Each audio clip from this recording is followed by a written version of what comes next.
But today, since, as you can hear, I have practically no voice, I'm going to ask some of you if you could find it in your Christmassy hearts to move forward a little bit, because only a group of 10 Episcopalians could manage to fill this entire space.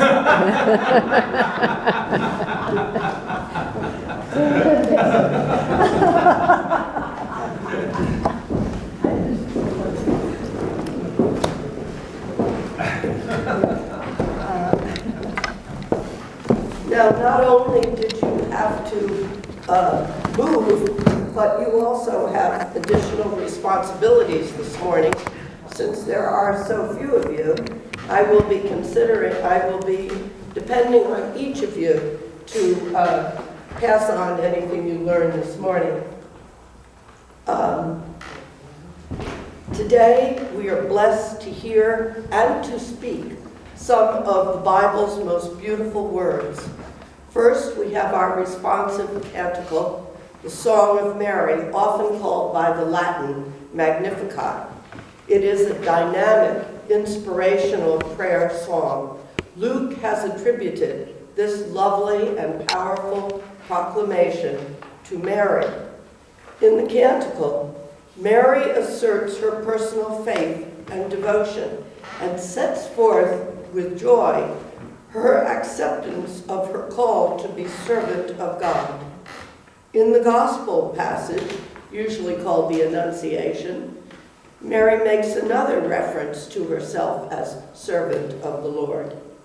Throughout the Magnificat, Mary makes a bold theological statement that reflects the religious history of the Jews and anticipates with hope and confidence the future action of God to establish God's kingdom, where the lowly are raised up, the hungry are fed, and the rich and proud are cast down. Well, this sounds mighty diaconal to me.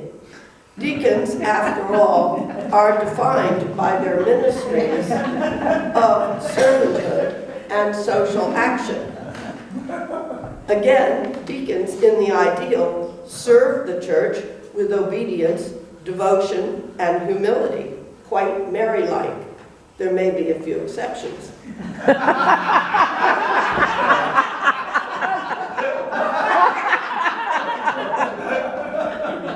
So today, I'm using our readings as an opportunity to talk about deacons and the diaconate. Actually, you will not be surprised to hear that I have been looking for such an occasion, because I think that the diaconate is often misunderstood, even by knowledgeable, committed church people. Since we pray weekly to raise up more deacons, you should know what you're praying for.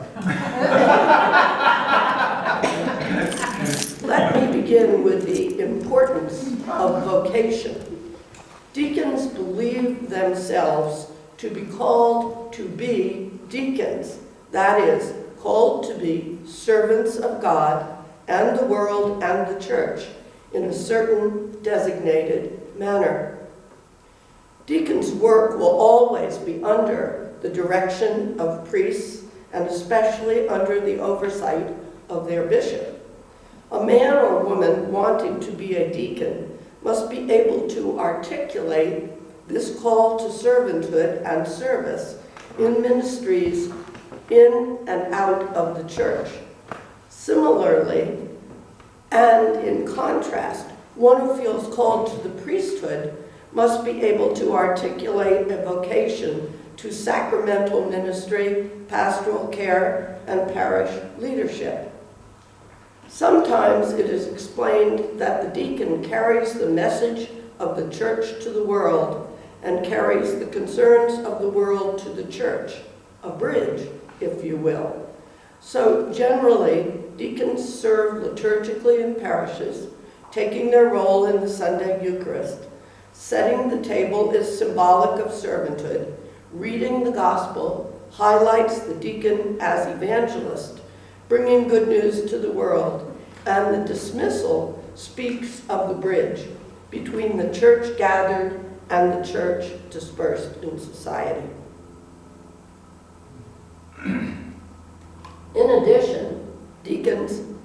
undertake justice-oriented ministries in the community outside of the church.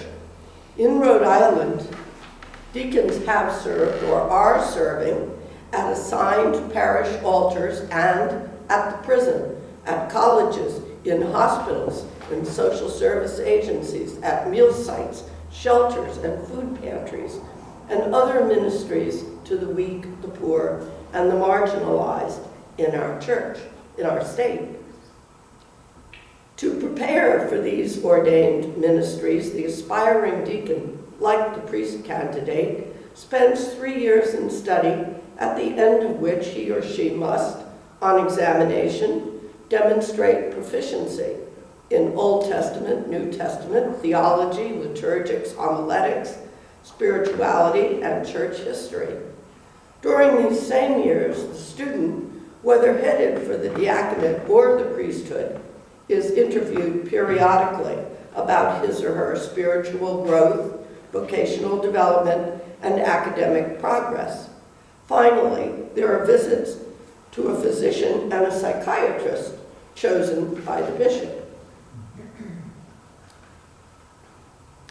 My preparation, and I'm going to speak a little bit about that because I'm not so up on exactly what's happening today. We'll get to that in a minute. My preparation also included a year's internship in a parish. I was at St. Peter's.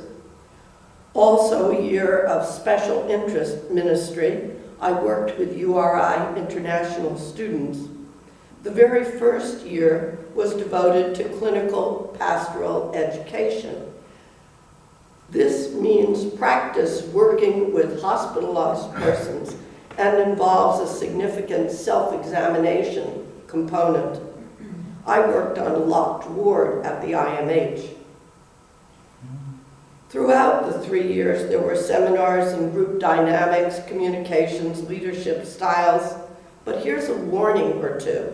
First, deacon education is evolving and changing, which is why I'm concentrating on my particular experiences. Currently, several New England dioceses share one school. And in addition to the evolution of diaconal training, another confusing factor is that each individual diaconate is different. Because deacons are generally not paid, but rather give or volunteer their time, they usually hold full-time jobs to support themselves and their households. Often, they happen to be in helping professions, nurses, teachers, social workers. These jobs both make demands and provide talents. Also, personal gifts, preferences, and skill sets determine ministries and how they are implemented. So there's lots of variety. For instance, Jan and I are both a little odd. also a little unusual as deacons. Jan has had a stellar, impressive ministry to parishes with special needs or transitions, but this is not usual. And now she is the paid chaplain at URI due to the unique mission of this church on this campus and her position here. My situation today is also out of the ordinary. After my ordination in 1989, I was assigned right here briefly. Then I served at 3 other South County parishes. I was part of the founding of Welcome House, worked at meal sites, and did refugee sponsorship. I directed numerous conferences for teenagers at ECC. I served 7 years as Rhode Island State Council Churches chaplain at Rhode Island College, and another 2 years as chaplain coordinator for the Council of Churches. Okay, that was the regular part. Fairly typical, and I offer it as an example of being a deacon in Rhode Island. However, today you see something a little strange. When I was diagnosed with incurable cancer at the age of 74, I was already retired as the canons require, but I went to Bishop Knisley and expressed my love for this place. And he said, "Stay officially retired. Fill in as a deacon when Jan's duties call her away, and do whatever the vicar asks." So here I am, you see it. With so many exceptions to the rule, it is no wonder that parishioners may be confused or draw wrong conclusions. Fortunately, we deacons love to answer questions about the diaconate, but there is one question most often asked, which is, I must confess, faintly annoying. And it is, didn't you want to go on and become a priest? I was discussing the frequency of this question and my response to it at a recent clergy gathering. I said that I usually reply that the two orders are like branches on a tree, not rungs on a ladder. Whereupon Jan said that her answer to this common question is that the diaconate is a full and equal order. We are both right.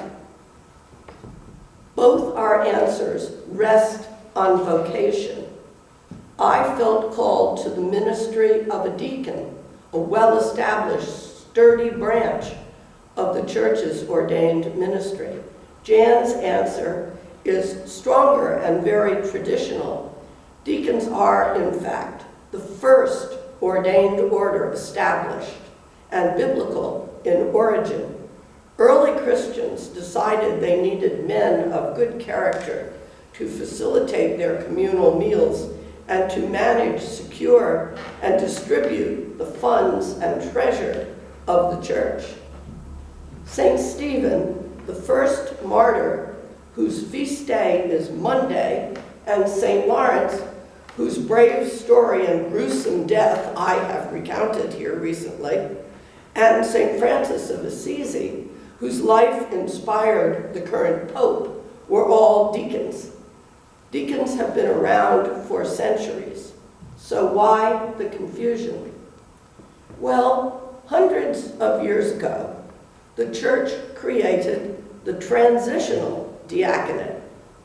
Today, we continue this practice by ordaining people who have been called to and prepared for the priesthood, ordaining those people first to the diaconate, and then, usually 6 months later, that same man or woman is ordained to the priesthood.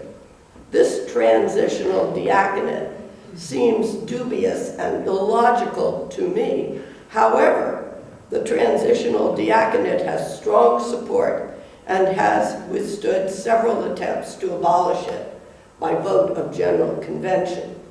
Our bishop is an advocate of the transitional diaconate, and to his credit, he is trying to give transitional deacons a small diaconal experience during that 6-month period. Then there's another question that people talk about: what deacons can do and can't do. While deacons never consecrate bread and wine, deacons may and do officiate at weddings, funerals, and so on under certain circumstances, usually with the permission of the bishop, and because of pastoral reasons or because no priest is available for that service. Well, I had to hurry through this topic before my voice gave out, and also didn't want to test your patience too long. So I hope, though, you learned something new about diaconal ministry. And I hope also that you will be inspired to consider the diaconal vocation and ministry for yourself or for someone you run into who expresses an interest in serving the church. The church and the world need you to say with Mary, "Here I am."